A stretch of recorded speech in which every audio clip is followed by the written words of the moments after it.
Hey, good morning to those of you out there on the West Coast. Good afternoon to those of you here on the East Coast where I'm at. It's nice and sunny, which always puts me in a good mood for the training. And today we're going to be diving into 6 marketing assets in the federal market.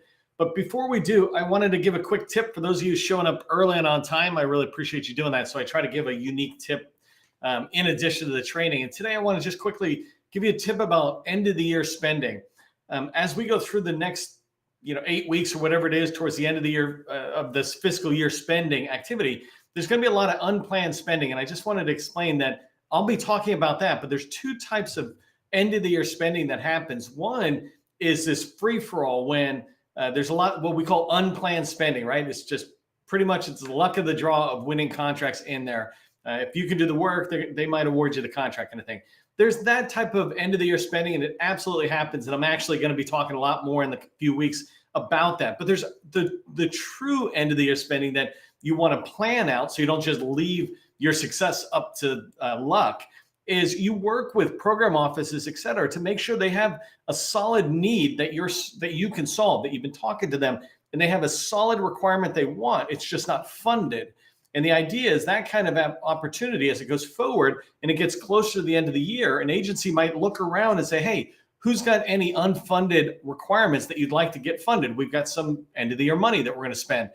And that's the opportunity for them to be moving your requirement forward, the opportunity you've been talking to the government about. So make sure as you go towards 2024 that you start at the beginning, October 2023, start there talking about new requirements to kind of drive towards end of the year spending. Of course, you want to go after opportunities all year long, but think about that end of the year spending being a long activity and it's just an unfunded opportunity, and you'll have success in both factors. So hopefully that tip was helpful, made sense to you. I'm going to move on to the training now. That was just a quick thank you to those showing up early and on time. Let me just get my ducks in a row and we're off to the races. So again, today we're going to be talking about the 6 marketing assets all small businesses in the government space need to have. I just want to put it in context of what I mean when I talk about these marketing assets, right? Because it's just not a marketing exercise. It's a fundamental part of sales and the success that you're going to be building out there. And so these marketing tools that I'm talking about are not like Coca-Cola or the Kardashians where they're marketing and this constant brand awareness. The marketing assets that I'll talk about and that we government contractors use, these are really just stepping stones of relationship building with the customers and the teammates that you want to work with, right? And so as you move forward, each marketing asset is leading to a deeper understanding of your company by your target customer or target teammate. And I'll walk through each one of these assets. But the idea is you want to reduce the friction of your buyer reaching you, of your buyer learning about you, of teammates learning about you and reaching you. We call visibility in the federal market, what we describe visibility as is findable and attractive, meaning they can find you if they're looking for you. If I'm looking for a plumber and I type in clogged sink, your company comes up if you're a plumbing company, right? And when I look at your marketing assets, the things I'll talk about in a minute, they make me see you as a subject matter expert in the plumbing side of the world, right? So you want to reduce the friction it takes to get them there to you. And then you also want to increase that perceived value. And so the marketing assets, each one of them kind of build on each other, increasing the perceived value in who you are. We like to describe it personally as supreme domain authority, right? You want to be seen as the supreme domain authority on whatever area you're an expert at, right? So there's subject matter expertise, and then there's supreme domain authority. You're the company I need to go to when there's plumbing, when there's IT, there's cybersecurity needs. These marketing assets will guide you down that path. In today's training, what we're going to cover down on are what the marketing assets are and just what they mean when I describe each one, what their purpose is. Each one has a specific purpose. It's not just, hey, we created another assets out there. You need to understand the purpose because then you'll understand how to use it and you'll understand how to measure the success of that marketing asset to your government contracting business. And then the last part is I'm going to dive a little bit into the key components of each marketing asset. Today's training is not how to build each one of these marketing assets. I've done multiple trainings over the last year and a half. I've done over 300 trainings and multiple trainings on each one of these marketing assets where I go in and I say, build your capability statement this way or build this asset this way. Today, I just want to touch on some of those components to make sure you're tracking on what they are. If you don't know who I am, my name is Neil McDonald. I'm the president of the GovCon Chamber of Commerce, and I want to welcome you to my federal sales training where I provide tips for success in the federal market. I spent 20 years as a small business owner in the federal market, and since 2018, I've been teaching people like you that government contracting is not a secret. It's just a process. When you follow a process A to Z, you're going to have repeatable, predictable results, and that's what I want for you and for your company. Do me a favor as we get started. Part of the process is letting other people know that you exist. Tell us your company name, your core competency. Just use 2 or 3 words. You can never put your company name or your core competency in too many days in a row. We do this training every single business day, really every single weekday, but put your company name and your core competency in every single time. Don't feel like you've done it 100 times already. You don't need to do it again. First off, yes, you do, because those of us who see you need to be just reminded over and over again. And second, there's all sorts of new people. We're constantly trying to bring new people into the community. So make sure that you're putting that information in so we know who you are. Let others know that you're open to connecting on LinkedIn. By the way, if you want to connect with 50 or 100 other people who are open to connecting, who are in the GovCon space, go to my LinkedIn profile and look at my post from yesterday, I believe, where I opened up my connection. I said, hey, who wants to connect with other people? And many, many people are coming in there saying, I'm open to connections. Reach out to me and connect. So just go into that post and reach out to people and say, hey, I saw you on Neil's post. Love to connect, right? And now you've made another connection in the GovCon space. The first marketing asset that I want to talk about in the government space, and the most important one, is your small business profile. Your small business profile is made up of your initial SAM registration. When we form a business and say we want to sell to the federal market, we go into sam.gov and we register. And usually we go through there as fast as we can and do the bare minimums, the required fields. And then the other part of your small business profile is the dynamic small business search, or DSBS, supplemental pages. And these pages have additional information like capability narrative, 2 capability narrative fields and keywords that you can add in that describe who you are. You're able to sit there and put in your experiences. And in this way, you can register in SAM and say, here's our NAICS codes. And then with DSBS, you're able to say, in narrative, this is what we do. And these are the keywords you can find us by. And these are the people who've been paying us. And so your small business profile is awesome. It's a list of small businesses that want to work with the federal government, right? There's 30 million small businesses in America, roughly 300,000 of them are registered in SAM saying we want to sell to the federal market. And so it's a great place to get in.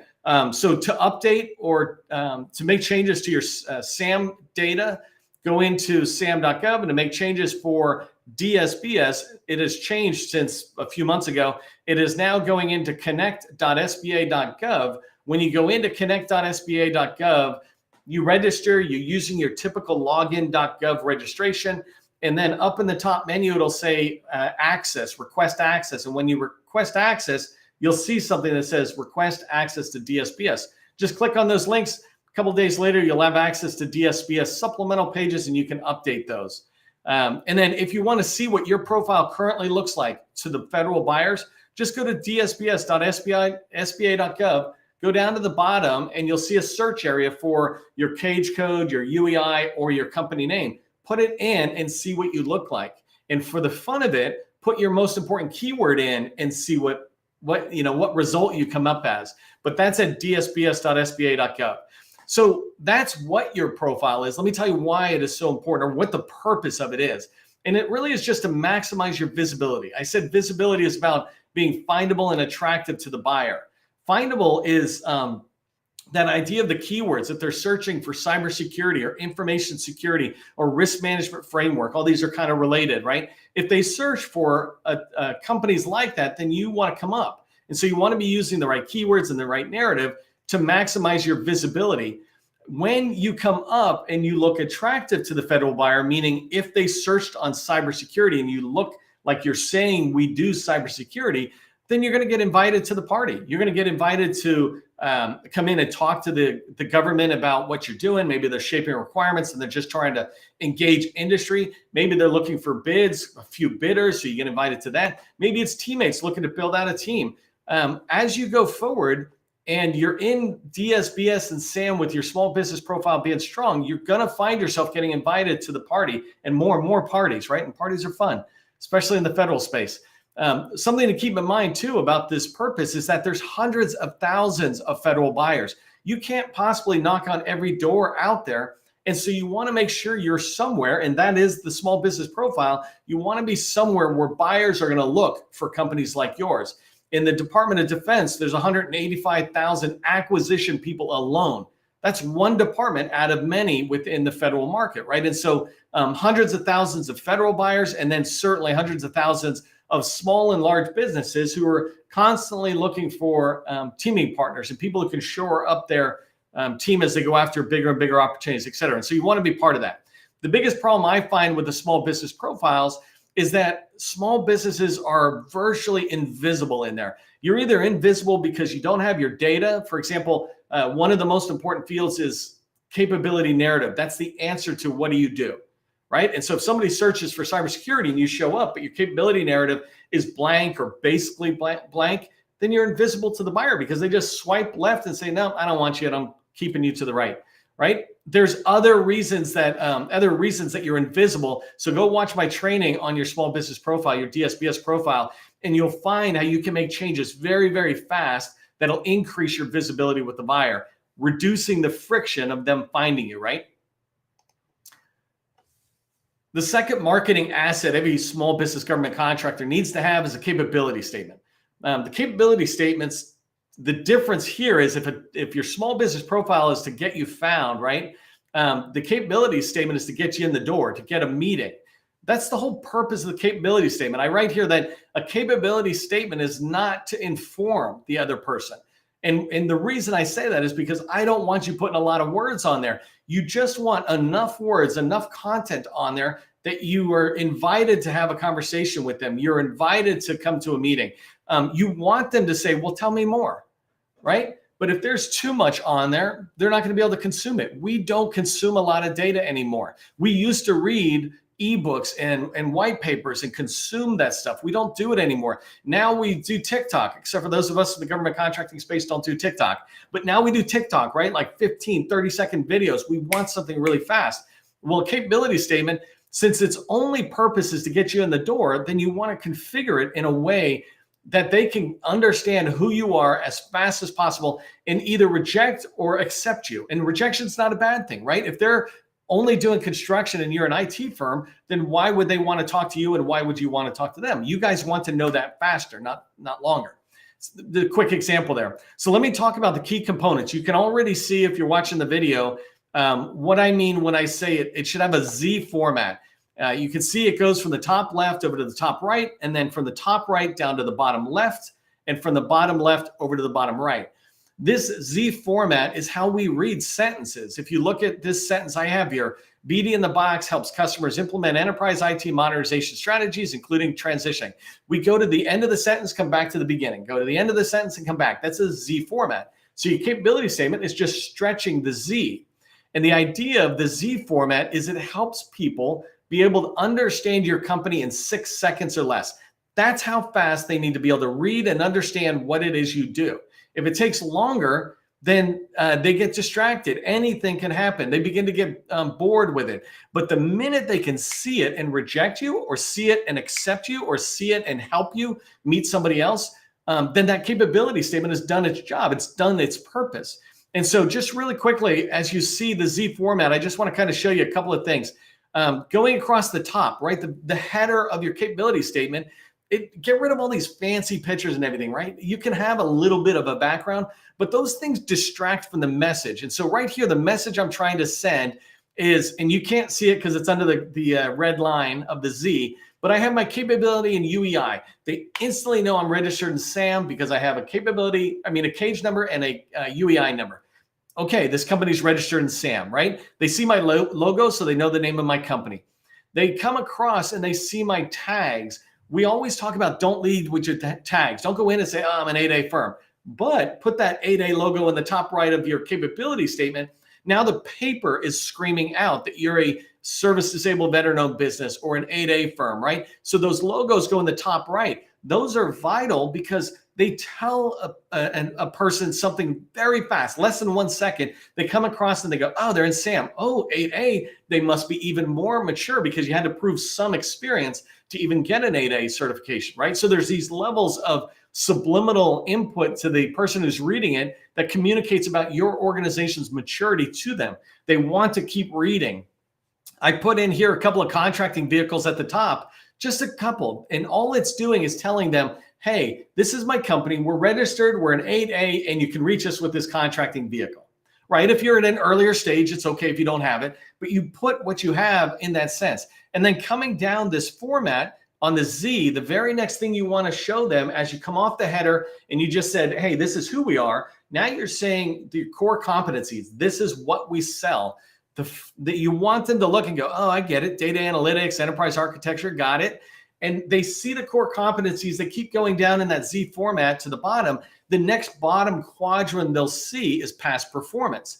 And the past performance is basically saying, this is who has paid us for the work we said we're experts at. So we said we're experts at data analytics, and you come down here and you can see that the Army and the Air Force have paid us for it. It's like, okay, there's a seal of approval by somebody else. It's called borrowed credibility. When they see that the Air Force has paid me, they're like, well, if they trust you, then I trust you enough to at least have a meeting.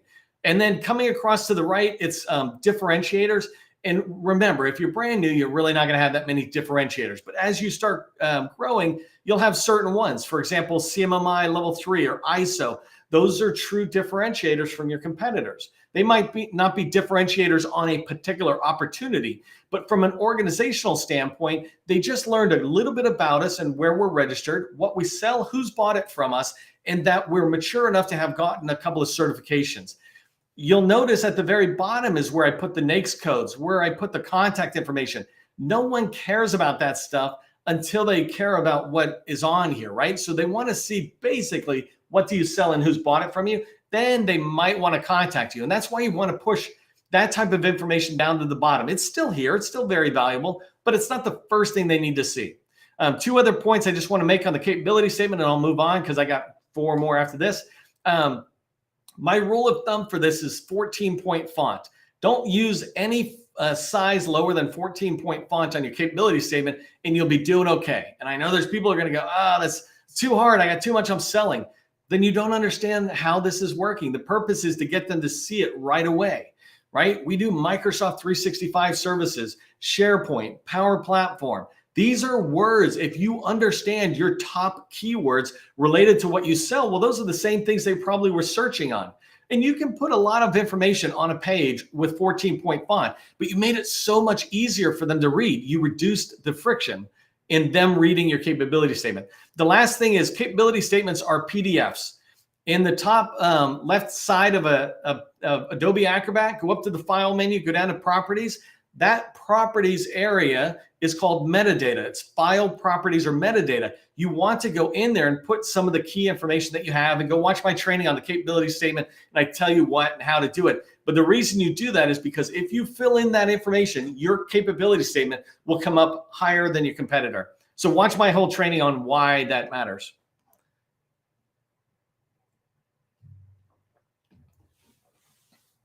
The third marketing asset, and remember, I'm doing these in the order of priority. So the third marketing asset follows your small business profile and your capability statement. Your third marketing asset is your LinkedIn profile, your personal profile. You want to go into LinkedIn, create an account if you don't have one already.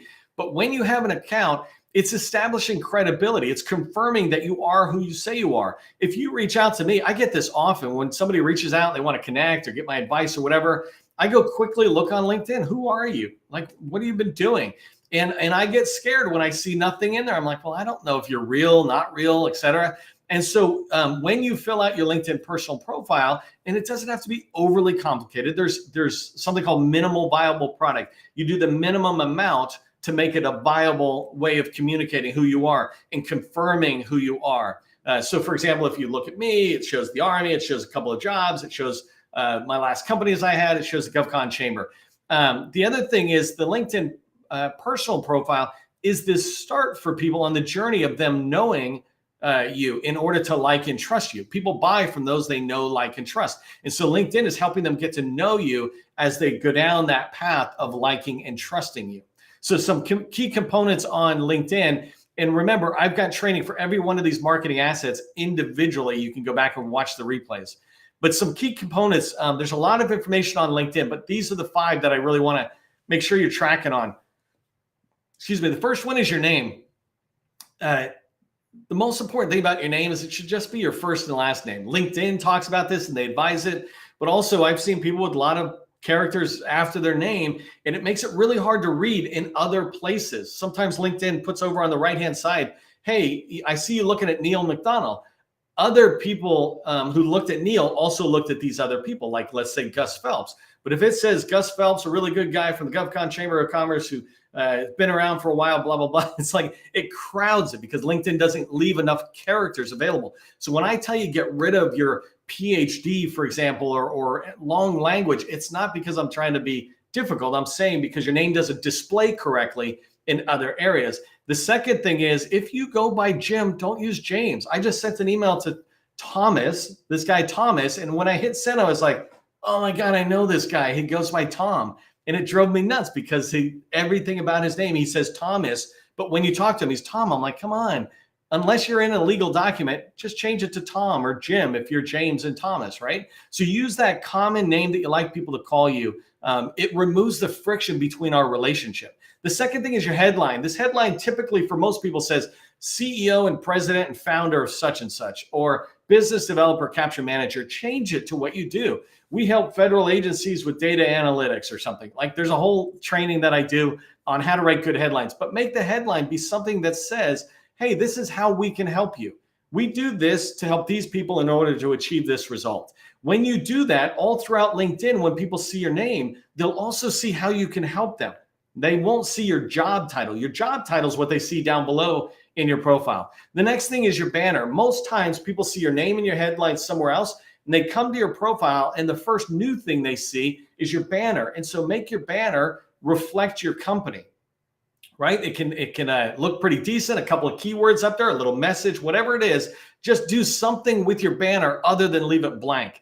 Most of us leave it blank, and it's enough to just give it a try. It doesn't have to be perfect, but if you give it a try and try to make it communicate what we do for the customer, that'll be great. So as people look at that and they like it, then they go, let me look at the profile. And when they start coming down, there's a featured section on your LinkedIn profile. And in there is where I want you to put your capability statement. You can put a lot of other featured stuff you might have, videos, pictures, white papers, whatever. You can put that in there. But the first thing should be your capability statement. So you make it easy for them to learn about you, right? Remove the friction for them to be able to learn about you. And the last thing that I really want you to pay attention to on LinkedIn, which is, I wish more people would do this, is many of us use generic email addresses in LinkedIn. This is a professional network. Don't hide your business email. Go in there, put your email, Neil McDonald at govconchamber.com. If you go in there, you can find it. In fact, if you go in there, you can find my phone number. My phone number is there not for random people to call me because I don't answer my phone, but it's for somebody. Let's use Gus as an example, who clearly knows my number, right? But, if he and I have a meeting and something's happening, he needs to call me. Well, he can find my number there. You're reducing the friction between in the relationship building between you and the other party, right? By providing the contact information. And so in there, you want your email, phone number, I suggest, or a company phone number. You also want your website, your YouTube channel, if you have it. Make it easy for people to learn about you and your company. Going with that, right, as you come down, you've got the LinkedIn company page. And the LinkedIn company page, basically it's the same as a personal page, except for the business. And the idea here, again, is to increase the credibility of you and your company. They can go in there and they can see, okay, this company has a LinkedIn page.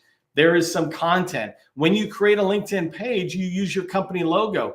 On your personal profile, when you say you work at that company, that logo is displayed on your personal profile. These things subliminally increase your organizational maturity, your perceived value to the other people, right? And so that's really important. It also allows you, when you have a LinkedIn company page, to build a following. So many more people are going to follow you on LinkedIn than they will on your website. There's a reason your website is the very last one that I'm saying. So quickly, key components, the banner should be the same as your personal profile. You should really create it for the company and then share it across the board for everybody. You can't make employees use it, but you can certainly make yourself use the same one if you're the owner. And if you're in sales, you want to use the same one while you work at this company so that you are building that commonality back and forth, consistency of the branding. In there, there's an about section. The about section is similar to what you might put on your own personal page. And the way we write it is basically a summary of your capability statement, just putting it in there. Go look at my training on LinkedIn where you can see where we talk about the framework and components that you can put in there. But the last one I wanted to mention on your LinkedIn company page is there is a button, and you want that button to lead back to your website. So somebody comes in, they can go down a rabbit hole. And I'll talk a minute about what you could put on your website to help people out. But if they click on the button at the top, you don't want it to go to a form that says sign up or any of that stuff. You want it to go to your homepage. Or on the absolute worst, you want it to go to your capability statement on your website. But really, I would suggest your homepage, because when you land, people are able to then go down this rabbit hole of learning about what you sell, what you talk about, your expertise, etc. Okay, let me pick up the speed a little bit. I'm running out of time here. The capabilities briefing deck. The whole purpose of the capability statement is to get you a meeting, get you in the door. The purpose of the capability briefing deck is to not talk for an hour in an hour meeting. It's to talk for 5 to 10 minutes to give an introduction of the company. It's to really just let everybody get comfortable talking for a second before we go into the sales call, which is a discussion around the questions you wrote on a call plan. You can watch my training on how to have successful meetings where you use a call plan, you go in with prepared questions. The capability deck is just wetting their whistle, getting them interested, getting them to see certain things you might want to show. And then the call plan is where you really go, hey, I've got 7 questions written down that I'm hoping to chat about with you. Perfect. Let's talk about them. If they see something in the capability statement or briefing deck, then they can talk to you about it and ask you about it. But you don't want to go into a meeting and just talk. You're not doing a presentation like I'm doing right now. You want to have a discussion. And so your capabilities briefing deck should be very few slides. And the last bullet I hit here for purpose is if you don't have a lot of experience, like 3 past performances, don't even use a capabilities briefing deck. I have 20 plus years of experience. I've been in federal market for a long time, run multiple businesses. If I started a new business today, I would use just a capability briefing deck. Capability statement. I'm not saying that's what you should do. I'm saying that's what I would do. And if I would do it, then you should do it as well if you're brand new or you haven't got 3 years of past performance, because you don't have really anything to put in the briefing deck. So why stress yourself out? Just use the capability statement and say that. Hey, I'm still early in the business, and so the capability statement is more than enough to walk us through. Some of the slides that you want on here, you can see it, but the first page, you want to make sure it has your contact information, your cage code, and a line that says, this is what we do, data analytics. And the reason on the title page is because often that briefing deck is just printed on somebody's desk and sitting, and somebody else walks by, another buyer. You want them to look down and go, GovCon Chamber, they build houses or whatever, right? The second slide is a summary quad deck. So quad like this, and you have 4 sections where you put key information. I have a whole handout that's available to the sustaining members. There's previous training on this in particular where I show what to put in each one, but your entire summary of your company can be in 1 slide. That's all they need. And it's really quick and easy for them to go, I got it. I know who you are. Perfect. Let's move on. The third main slide is I call it an I love me slide. It's where you put all the logos, all these federal agencies, all these teaming partners you've worked with, basically all these people who have paid you. It's demonstrating perceived value by showing them these are the people who have paid us. And the last one is case studies. In there, you can put case studies that showcase the work you've done. And I might go a minute over, by the way, and I'm going to apologize already, but the company website, you can see it already, but the purpose of the capability statement is to get you a meeting. The purpose of a company website, it's to inform. And so this is where you talk about your company. You can put a lot of information, but the big thing that people mess up is they don't put your cage code, UEI, and capability statement easily found on your website. And my recommendation is put it on every page in the footer, so it's very easy for anybody to do more research on you by finding your cage, UEI, and capability statement. You can come back and look at this slide a little later. One last thing, just download the directory if you haven't. If you're going to be doing outreach with these marketing assets, we've released the July directory of the small business specialist. It's 1,000 plus names, numbers, and emails of people you could reach out to and talk to. Okay, I'm running through because I love ending on time here at 12:30. But here's what I want you to do. And I know I went through really fast. Remember, I've got training on each one of those marketing assets. So go look for them in the replays and you can start. Somebody in the comment probably told you how to get started. But here's the 2 tasks I want you to do. Go add your capability statement to LinkedIn. I said put it in the featured section or your experience section. Put it on LinkedIn today. The second thing is go to DSBS. SBA has turned on this feature where there's a link to your capability statement. But for most of you, it's a really old one. I saw somebody who had one that was 3 years old. Go in there and just update your new capability statement into DSBS. And you do that using connect.sba.gov. Really fast training today. And make sure you come back for other trainings. You can see on the page what we got going on next. But for everybody, remember, government contracting, it's not a secret. It's just a process. When you learn the process, you'll have the success. I'll see you in the next training.